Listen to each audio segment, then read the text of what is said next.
ศรีสะเกษกับการเลี้ยงช้าง ช้างสัตว์คู่บ้านคู่เมืองของชาวเอเชียตะวันออกเฉียงใต้มานับพันปี ในดินแดนศรีสะเกษแห่งนี้ก็มีเรื่องเล่าและตำนานมากมายที่ผูกพันแน่นแฟ้นระหว่างคนกับช้าง เรื่องราวที่สะท้อนให้เห็นถึงทั้งวิถีชีวิตความเชื่อและรากเหง้าของผู้คนดั้งเดิมจุดเริ่มต้นแห่งความผูกพันในอดีตการศรีสะเกษเคยเป็นดินแดนที่อุดมสมบูรณ์ไปด้วยผืนป่าเขียวขจีชาวกุยหรือที่รู้จักกันอีกชื่อหนึ่งว่าสวยเป็นชนเผ่าดั้งเดิมที่ตั้งถิ่นฐานอยู่ที่นี่มาเนิ่นนานพวกเขาไม่ได้เพียงแค่ใช้ชีวิตกับป่าไม้และสายน้ำแต่ยังมีวิชาเฉพาะที่โด่งดังไปทั่วนั่นคือวิชาเลี้ยงช้างและคล้องช้างกุยผู้เชี่ยวชาญการคล้องช้างชาวกุยมีชื่อเสียงมายาวนานว่าเป็นหมอช้างผู้รู้จักหัวใจของช้างทุกตัวพวกเขารู้จักพฤติกรรมของช้างรู้ว่าเมื่อไหร่ช้างจะหงุดหงิดเมื่อไหร่จะเชื่องและรู้วิธีสร้างความผูกพันระหว่างคนกับช้างทักษะนี้ถูกถ่ายทอดรุ่นสู่รุ่นจนกลายเป็นมรดกที่ติดอยู่ในสายเลือดของพวกเขาการคล้องช้างพิธีกรรมศักดิ์สิทธิ์การคล้องช้างไม่ได้เป็นเพียงการจับสัตว์ป่าแต่มันคือพิธีกรรมศักดิ์สิทธิ์ที่ต้องอาศัยทั้งความรู้ความเชื่อและพิธีบวงสรวงก่อนการคล้องช้างหมอช้างจะทำพิธีบูชาผีป่าผีบรรพบุรุษและสิ่งศักดิ์สิทธิ์เพื่อขออนุญาตนำช้างออกจากผืนป่ามาอยู่กับผู้คนช้างทุกเชือกถูกมองว่าเป็นสิ่งมีชีวิตที่มีจิตวิญญาณการจับช้างมาเลี้ยงจึงเปรียบเสมือนการรับสมาชิกใหม่เข้ามาในครอบครัวช้างกับวิถีชีวิตชาวศรีสะเกษเมื่อช้างถูกนำกลับสู่หมู่บ้านพวกมันจะไม่ใช่แค่สัตว์ใช้งานแต่กลายเป็นเพื่อนร่วมทำไร่ไถนาช่วยแบกหามไม้และของป่าหรือแม้กระทั่งมีบทบาทสำคัญในงานพิธีกรรมในบางครอบครัวช้างถูกเลี้ยงเหมือนลูกคนหนึ่งนอนกินเดินไปพร้อมๆกับผู้เลี้ยงช้างกับสงครามและการเมืองนอกจากชีวิตประจำวันช้างยังเคยมีบทบาทสำคัญในประวัติศาสตร์ชาติไทยช้างศึกนับร้อยเชือกเคยถูกนำไปใช้ในการสงครามหลายครั้งกำลังของช้างตัดสินผลแพ้ชนะในสนามรบและในยุคอาณานิคมการมีช้างจำนวนมากก็เป็นสัญลักษณ์แห่งอำนาจและความมั่งคั่งช้างในปัจจุบันแม้การเวลาจะเปลี่ยนไปพื้นป่าเริ่มลดน้อยลงวิถีการเลี้ยงช้างของชาวกุยก็เปลี่ยนแปลงไปเช่นกันบทสรุปศรีสะเกษกับการเลี้ยงช้างไม่ใช่เพียงเรื่องเล่าของพวกคนกับสัตว์ใหญ่แต่เป็นเครื่องสะท้อนความผูกพันอันแนบแน่นระหว่างมนุษย์กับธรรมชาติสะท้อนภูมิปัญญาและการเคารพต่อสิ่งมีชีวิตร่วมโลกและในทุกเสียงก้องของระฆังช้างที่ดังไกลก็ยังคงบอกเล่าเรื่องราวของแผ่นดินศรีสะเกษดินแดนที่สืบสานมรดกมาจนถึงวันนี้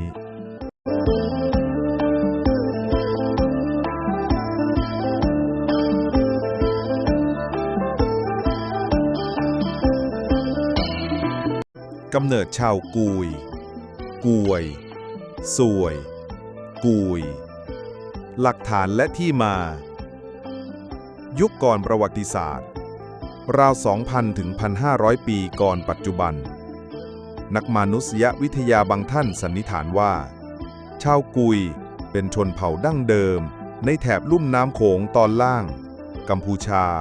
ลาวอีสานใต้ที่ตั้งถิ่นฐานมาก่อนการเข้ามาของชาวมอญเขมรและคนไทยหลักฐานคือการพบเครื่องมือหินเครื่องสำริดและวัฒนธรรมการเลี้ยงช้างซึ่งถือเป็นเอกลักษณ์ของกุยยุคอาณาจักรเจนละขอมพุทธศตวรรษที่ 12 ถึง 18 จารึกขอมหลายหลักกล่าวถึงกวยหรือกุยในฐานะผู้ชำนาญการคล้องช้างถวายช้างให้กษัตริย์ขอมทำให้เชื่อได้ว่าชาวกุยตั้งถิ่นฐานอยู่แถบศรีสะเกษสุรินทร์กัมพูชาเหนือมานับพันปีการคล้องช้างและการดูแลช้างศึกทำให้กุยมีบทบาทสำคัญในกองทัพและเศรษฐกิจขอม ยุคหลังอยุธยาต้นรัตนโกสินทร์เอกสารไทยเรียกกุยว่าสวย เพราะต้องส่งเครื่องราชบรรณาการ เช่น ช้างงา น้ำผึ้ง หนังสัตว์ แก่กษัตริย์ ต่อมาเมื่อสมัยรัชกาลที่ 5 มีการปรับระบบการปกครองทำให้ชาวกุยกลายเป็นพลเมืองไทยเต็มตัว แต่ยังคงรักษาภาษาและวัฒนธรรมไว้ได้ สรุป ชาวกุยถือเป็นชนพื้นเมืองดั้งเดิมของอีสานใต้ที่มีรากฐานย้อนกลับไปตั้งแต่ยุคก่อนประวัติศาสตร์หลายพันปี จุดเด่นคือ ภูมิปัญญาการคล้องและเลี้ยงช้างมีหลักฐานเป็นลายลักษณ์อักษรชัดเจนตั้งแต่ยุคขอมโบราณกว่าพันปีก่อน ปัจจุบันยังคงสืบทอดวัฒนธรรมเช่นพิธีเส้นช้างผีปะกำการทอผ้า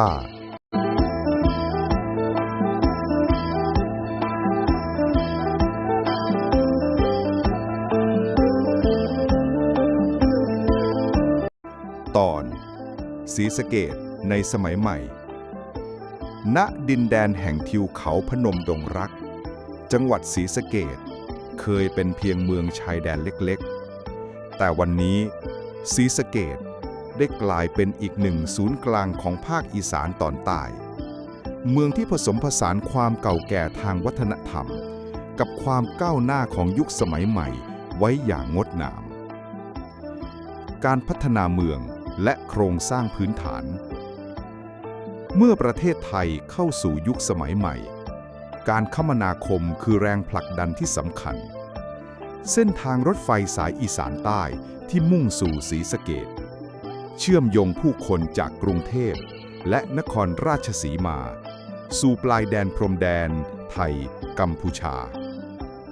ถนนหนทางที่ขยายกว้างขึ้นสะพานที่ทอดยาวข้ามลำน้ำมูลและห้วยทับทัน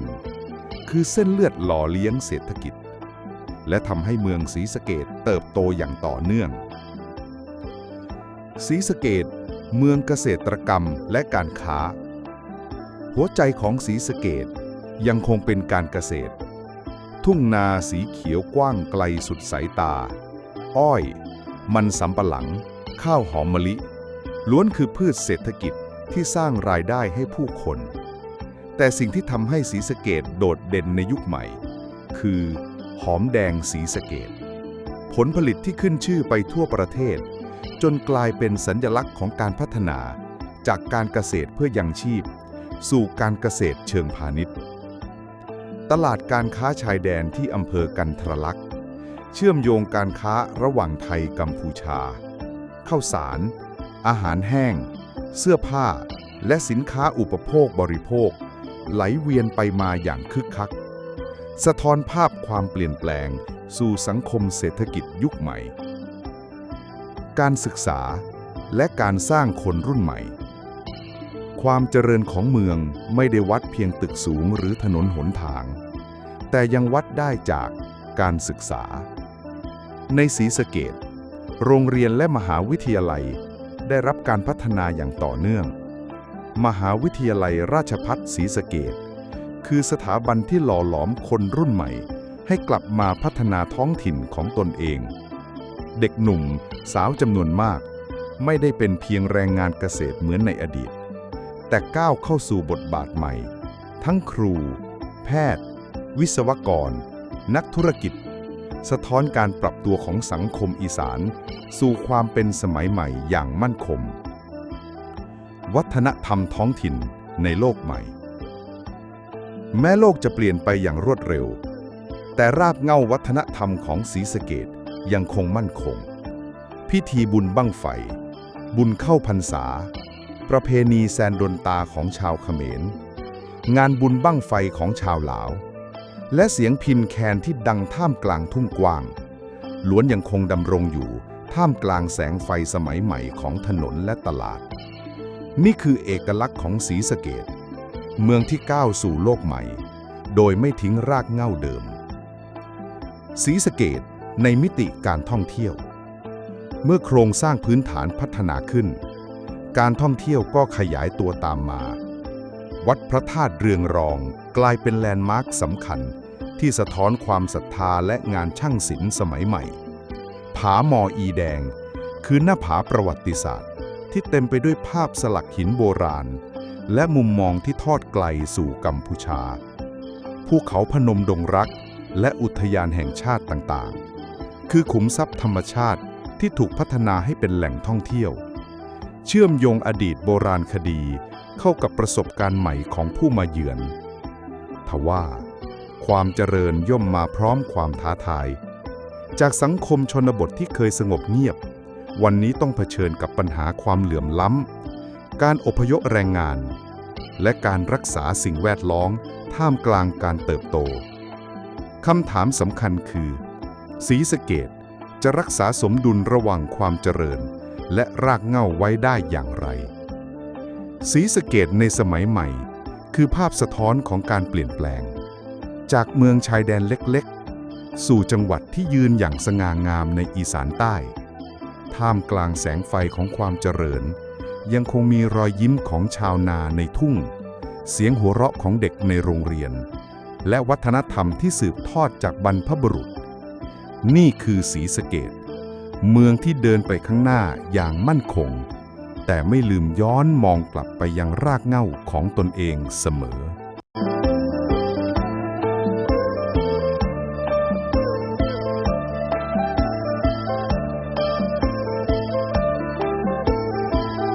ตอนศรีสะเกษในยุคปัจจุบันณดินแดนแห่งเทือกเขาพนมดงรักจังหวัดศรีสะเกษครั้งหนึ่งเคยเป็นเมืองชายแดนเล็กๆแต่วันนี้ศรีสะเกษได้กลายเป็นจังหวัดที่เต็มไปด้วยชีวิตชีวาผสมผสานความเก่าแก่ของวัฒนธรรมท้องถิ่นกับความเจริญก้าวหน้าของยุคปัจจุบันการพัฒนาเมืองและโครงสร้างพื้นฐานถนนหนทางที่เชื่อมศรีสะเกษกับจังหวัดอื่นๆทำให้ผู้คนสินค้าและวัฒนธรรมไหลเวียนอย่างต่อเนื่องเส้นทางรถไฟและสะพานข้ามลำน้ำมูลไม่เพียงเชื่อมโยงเศรษฐกิจแต่ยังเชื่อมโยงความคิดและวิถีชีวิตของคนในยุคใหม่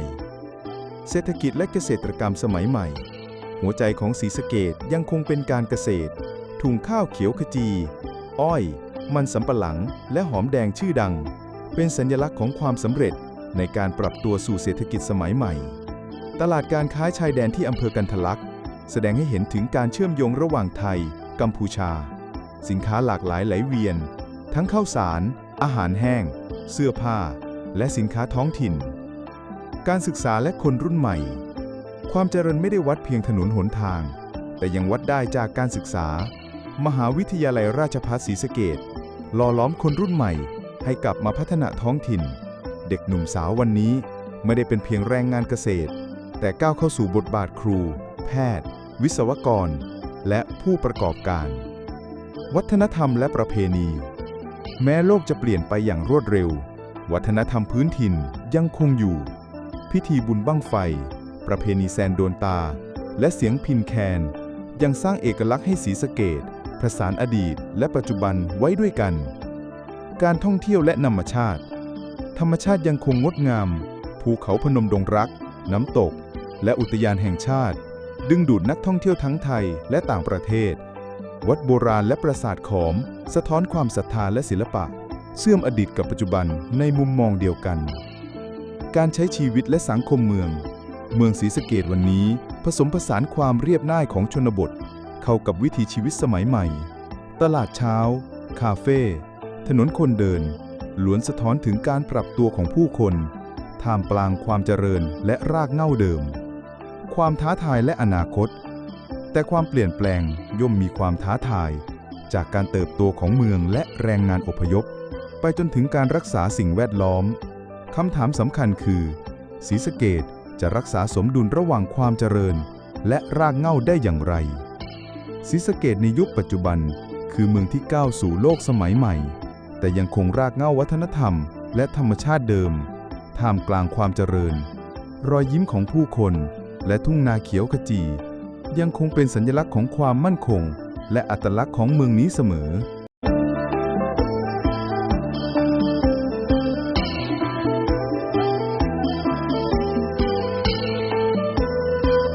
ตอนต ตลาดการค้าชายแดนที่อำเภอกันทะลักบนชายแดนภาคอีสานอำเภอกันทะลักจังหวัดศรีสะเกษเคยเป็นเพียงเส้นทางผ่านสำหรับผู้คนจากแดนไกลแต่วันนี้ที่นี่คือศูนย์กลางการค้าและการแลกเปลี่ยนวัฒนธรรมระหว่างไทยและกัมพูชาบรรยากาศตลาดชายแดนตลาดชายแดนที่กันทะลักเปิดทุกวันเต็มไปด้วยชีวิตชีวาและสีสันผู้คนทั้งท้องถิ่นและนักท่องเที่ยวต่างมาซื้อขายสินค้าตั้งแต่ข้าวสารอาหารแห้งไปจนถึงผ้าเครื่องแต่งกายและเครื่องใช้ประจำวันเสียงเจรจาและรอยยิ้มสะท้อนถึงความผูกพันข้ามชาติสินค้าท้องถิ่นและวัฒนธรรมแต่ตลาดนี้ไม่ได้เป็นเพียงศูนย์การค้ายังเป็นพื้นที่แสดงวัฒนธรรมและวิถีชีวิตหอมแดงและพริกแห้งจากท้องถิ่นถูกจัดวางอย่างเป็นระเบียบสินค้าทำมือสินค้าพื้นบ้านล้วนบอกเล่าเรื่องราวความภูมิใจของผู้คนการแลกเปลี่ยนระหว่างชาติที่นี่ชาวไทยและชาวกัมพูชาแลกเปลี่ยนสินค้าแลกเปลี่ยนรอยยิ้มและวัฒนธรรมภาษาการเจรจาและการให้ของสะท้อนถึงความสัมพันธ์ที่ใกล้ชิดแม้จะอยู่บนชายแดนแห่งความแตกต่างบทบาทเศรษฐกิจตลาดชายแดนเป็นเส้นเลือดของเศรษฐกิจท้องถิ่นไม่เพียงสร้างรายได้ให้ครอบครัวเกษตรกรยังช่วยให้สินค้าพื้นบ้านเข้าถึงผู้บริโภคในวงกว้างจากชุมชนเล็กๆกลายเป็นส่วนหนึ่งของตลาดภูมิภาควิถีชีวิตผู้คนชีวิตที่ตลาดชายแดนเต็มไปด้วยความเรียบง่ายแต่มีชีวิตชีวาเด็กๆเล่นกันบนทางเดินเล็กๆแม่ค้าเรียกขายด้วยเสียงใสผู้คนซื้อของพูดคุยแลกเปลี่ยนรอยยิ้มทุกกิจกรรมสอดประสานกันอย่างกลมกลืนการคมนาคมและการขนส่งตลาดนี้เชื่อมโยงด้วยถนนและสะพานรถบรรทุกขนสินค้าไหลเข้าตลาดอย่างต่อเนื่องทั้งวัตถุดิบอาหารและสินค้าพื้นบ้านนักท่องเที่ยวและพ่อค้าแม่ค้าเคลื่อนตัวไปมาทำให้ตลาดเป็นหัวใจของการแลกเปลี่ยนทางเศรษฐกิจความหลากหลายของวัฒนธรรมแม้ตลาดจะทันสมัยเสียงพิณแคนและเพลงพื้นบ้านยังดังขึ้นเป็นครั้งคราวงานบุญและเทศกาลเล็กๆทำให้ผู้คนรู้สึกถึงรากเหง้าและคุณค่าของวัฒนธรรมท้องถิ่นในขณะที่โลกภายนอกเปลี่ยนแปลงอย่างรวดเร็วการท้าทายและการปรับตัวแต่ความเปลี่ยนแปลงก็ท้าทายตลาดชายแดนการขนส่งการแข่งขันและกฎระเบียบล้วนส่งผลต่อชีวิตผู้คนชาวบ้านต้องปรับตัวทั้งการทำธุรกิจและการรักษาเอกลักษณ์ของท้องถิ่นตลาดการค้าชายแดนที่กันทะลักคือภาพสะท้อนของชีวิตและวัฒนธรรมของผู้คนที่อาศัยอยู่บนเส้นแบ่งของสองประเทศที่นี่ความเจริญและรากเหง้าผสานกันอย่างสมดุลสร้างเส้นทางแห่งชีวิตที่เต็มไปด้วยเรื่องราวรอยยิ้มและความหวังของคนชายแดนอีสาน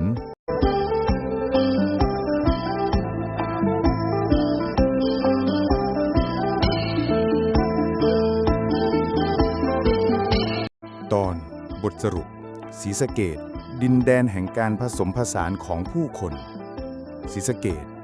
ดินแดนที่ครั้งหนึ่งเคยเป็นเพียงทุ่งหญ้าและลำธารไหลคดเคี้ยวดินแดนที่ผู้คนต่างเผ่าพันธุ์ต่างวัฒนธรรมได้มาอาศัยอยู่ร่วมสร้างชีวิตและสืบสานรากเหง้าของตนเองร่องรอยอดีตของผู้คนจากร่องรอยโบราณสถานเครื่องมือหินขวานหินและภาชนะดินเผาสะท้อนให้เห็นถึงผู้คนกลุ่มแรกที่อาศัยอยู่บนผืนดินนี้พวกเขาเริ่มตั้งถิ่นฐานเพาะปลูกข้าวและสร้างชุมชนเล็กๆตามลำน้ำมูลท่ามกลางความอุดมสมบูรณ์ของธรรมชาติเผ่าพื้นเมืองและวัฒนธรรมดั้งเดิมชาวกุยหรือชาวสวยคือชนพื้นเมืองที่อาศัยบนทุ่งนาและป่ารกชัดพวกเขาเลี้ยงช้างใช้ชีวิตใกล้ชิดธรรมชาติและมีพิธีกรรมเฉพาะตัวสร้างเอกลักษณ์ที่เชื่อมโยงอดีตกับปัจจุบันร่องรอยอารยธรรมขอมต่อมาชาวเขมรเข้ามาอาศัยสร้างปราสาทเมืองและระบบชลประทานร่องรอยของพวกเขาไม่ได้อยู่เพียงในอิฐและหินแต่ยังแฝงอยู่ในประเพณีศิลปะ และวิถีชีวิตของผู้คน การอพยพและวัฒนธรรมลาว การอพยพจากล้านช้าง ชาวลาวได้เข้ามาตั้งถิ่นฐานในผืนแผ่นดินนี้นำความเชื่อ ประเพณี และวิถีชีวิตการเกษตรเข้ามาผสมผสาน กลายเป็นรากฐานของสังคมเกษตรกรรมที่เข้มแข็ง กลุ่มเยอและชนพื้นเมืองอื่นๆ นอกจากชาวกุย ชาวลาวและชาวเขมร ยังมีกลุ่มเยอและชนพื้นเมืองอื่นๆ ที่อาศัยร่วมกับผืนแผ่นดิน